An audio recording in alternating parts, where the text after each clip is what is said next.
রিলেশনে গোলমালের জের ধরে ক্যারিয়ার বিসর্জনের গল্পটা আজকাল ডাল ভাতের মতো হয়ে গেছে। একেবারেই সিম্পল আর খুব কমন ঘটনা। রিলেশনের টানা হেঁচড়া থেকে মানসিক অশান্তি, এরপর পড়াশোনায় ধীর, ফলাফল হচ্ছে খারাপ রেজাল্ট এবং পরবর্তীতে ক্যারিয়ারে ঝামেলা তৈরি হওয়া। সব থেকে মেধাবী ছেলেটার যে পজিশনে থাকার কথা ছিল, আজকে সে রাস্তায় ঘুরে বেড়ায়, অফিস টাইমে টং দোকানে বসে চা খায়। ক্লাসের সব থেকে ট্যালেন্টেড মেয়েটার সিজিপিএ 3.9 থেকে একটানে নেমে গেল 3.1-এ। কেউ জানে না কেন এমন হয়েছে। মেয়ের এই পরিবর্তন দেখে বাপ মাও অবাক। আমার কেন জানি মনে হয় জীবনের একটা পর্যায়ে এসে স্বার্থপর হওয়া খুবই জরুরি। একটা সময়ে এসে ইমোশনগুলোকে বস্তাবন্দি করে রাখা উচিত। একটা সময় রিলেশন, এথিক্স এই জিনিসগুলো বাদ দেওয়া উচিত। মোস্ট অফ দ্য টাইম এইসব ইমোশন ভালো ফল বয়ে আনে না।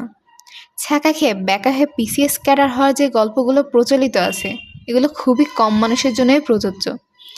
বেশিরভাগ মানুষ সত্যিকারের অর্থে ছ্যাঁকা খেয়ে নিজের মাঝে আর ফিরে আসতে পারে না, কিংবা ফিরে এলেও অনেক দেরি হয়ে যায়, তখন কিছুই করার থাকে না।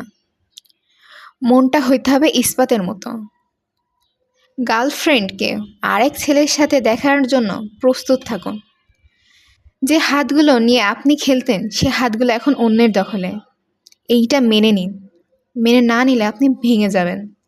মেনে নিলে 2 দিন অশান্তিতে থাকবেন, তৃতীয় দিন থেকে ঠিকই শান্তিতে থাকবেন।